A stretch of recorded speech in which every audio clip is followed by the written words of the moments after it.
Hey guys, my name is Cho. I am the founder and sole tutor at Impetus LSAT. And my goal in these videos is to share with you guys some tips and tricks, some things that I've noticed that really helped propel my students into the 170s. I've had students achieve 15 or more point improvements, and many of them have achieved a 175 plus on the LSAT.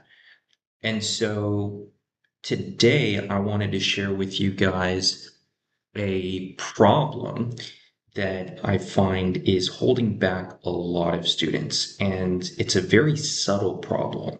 And it's a step that people are overlooking that can really make a difference. And it doesn't seem like it's much. It seems very minor, but it's actually a very, very significant step that can make the difference between improving within just a few months versus taking years and years to improve.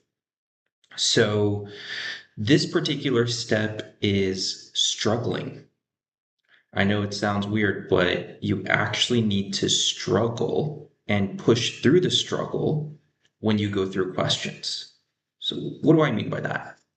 Well, let me first present to you kind of an analogy, right? So, when you're working out and you're lifting weights, of course, the goal is maybe to build some muscle or something like that.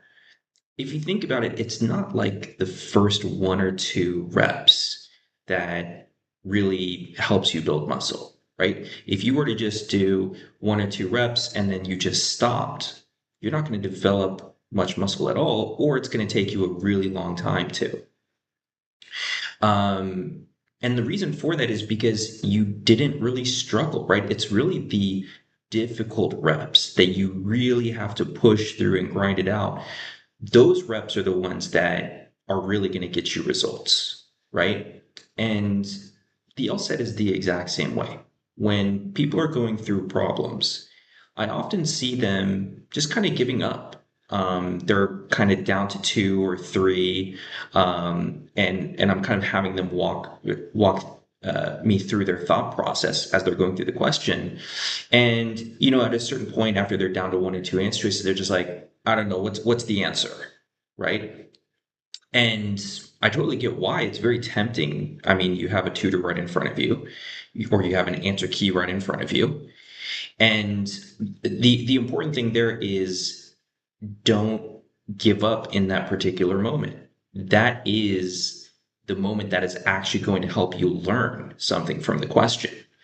And what you should be doing instead is, again, pushing through and really trying to narrow it down to one single answer and try to have a very concrete reason as to why that particular answer is right and why the other answer choice is wrong. Of course, you could still get it wrong, and that's totally okay, right? Mistakes are the only way that we can actually learn.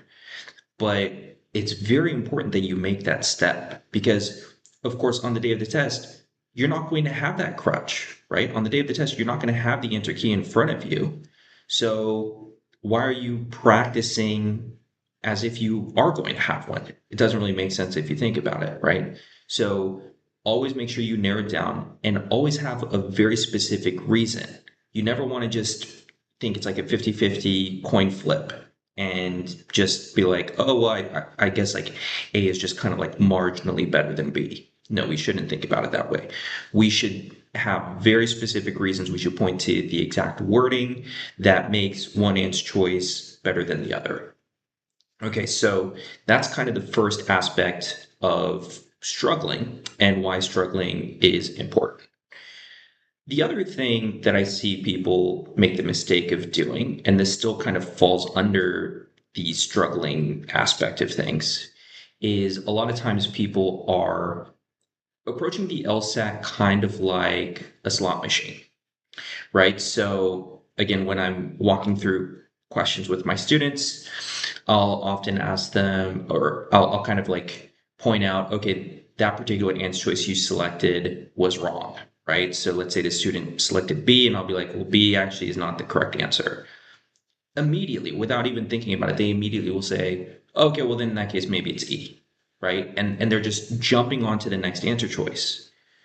That is also a mistake because again, on the day of the test, you're not given second chances, right? You're not going to have the opportunity to say, oh, well, initially I thought it was B, but maybe it's E, right? What we should be doing instead is we should be pausing and we should be thinking about it. Why was B wrong? Right? What exactly was wrong with this answer choice, and what exactly was wrong with my thought process?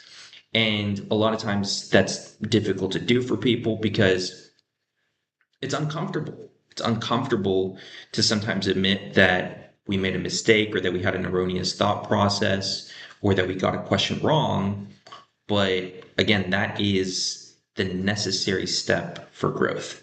It's uncomfortability in the moment, but in the long run, you're going to feel much more confident and you're going to be able to actually understand the test. You're going to realize, oh, this isn't just the LSAT just trying to be extremely difficult.